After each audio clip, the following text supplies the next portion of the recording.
শুরু হয়েছে ত্রয়োদশ জাতীয় নির্বাচনের প্রতীক বরাদ্দ। সকালে ঢাকার বিভাগীয় কমিশনের কার্যালয়ে ঢাকা মহানগরের ১৩টি আসনের প্রার্থীদের প্রতীক বরাদ্দ দেওয়া হচ্ছে।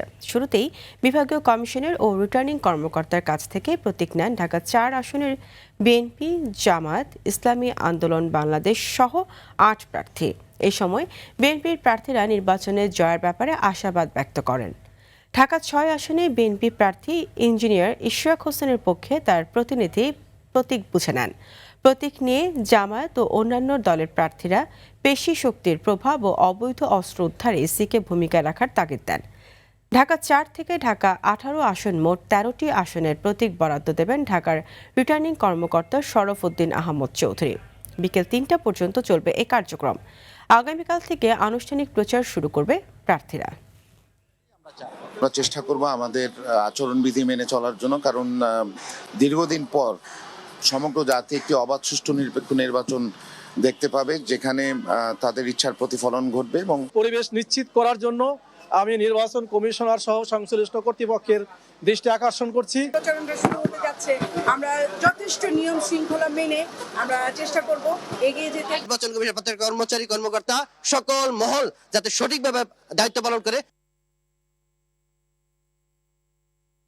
দর্শক, এই মুহূর্তে বিভাগীয় কমিশনারের কার্যালয় থেকে সরাসরি যুক্ত হচ্ছেন সহকর্মী আলওয়ান খান। আলওয়ান, প্রতীক পেয়ে কি বলছেন প্রার্থীরা? এছাড়া প্রতীক বরাদ্দ দিয়ে বিভাগীয় কমিশনার ও রিটার্নিং কর্মকর্তাদের বক্তব্য কি? যেমনটি বলছিলেন, বর্তমানে ঢাকার বিভাগীয় কমিশনের কার্যালয়ে কিন্তু প্রতীক বরাদ্দের কার্যক্রম চলছে। এখন পর্যন্ত আমরা ৯টি আসনের প্রতীক বরাদ্দ প্রার্থীদেরকে প্রতীক বরাদ্দ দেওয়া হয়েছে। ইশরাক আহমেদ এবং মির্জা আব্বাস তাদের পক্ষ থেকে তাদের প্রতিনিধিরা তাদের প্রতীকে বরাদ্দ নিয়েছেন এবং আমরা দেখতে পেয়েছি জামায়াত ইসলাম সহ অন্যান্য যে রাজনৈতিক দলগুলো আছে তারাও তাদের প্রতীকে আজকে বরাদ্দ পেয়েছেন।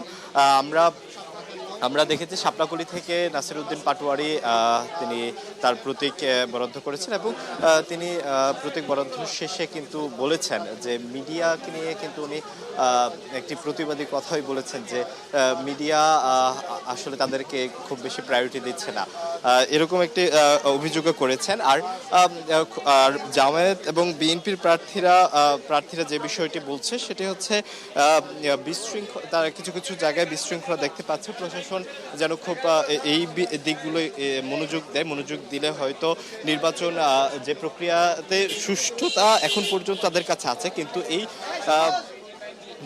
কিছু কিছু জায়গায় বিশৃঙ্খলার কারণে তাদের নির্বাচনের যাতে কোনো প্রকার প্রভাব না পড়ে এই দিকে যেন প্রশাসন নজর দেয়, সে বিষয়টি ওনারা দাবি করেছেন।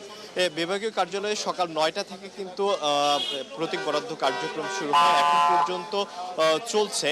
বিকেল ৩টা পর্যন্ত এই প্রতীক বরাদ্দের কার্যক্রম চলবে। বিভিন্ন প্রার্থীরা আসছে, এসে তাদের প্রতীক বরাদ্দ তাদের প্রতীক নিচ্ছে। আমরা দেখতে পেয়েছি গণ অধিকার পরিষদের ঢাকা ৮ আসনের প্রার্থী মেঘনা আলম, তিনিও হচ্ছে প্রতীকে বরাদ্দ পেয়েছেন। তিনি মাত্রই হচ্ছে আমাদের মাতৃ বিভাগীয় কার্যালয় থেকে প্রতীকে বরাদ্দ নিয়ে তিনি গেলেন। তাসনিম যারা ওনারও আসার কথা আছে বিভাগীয় কার্যালয়ে, উনি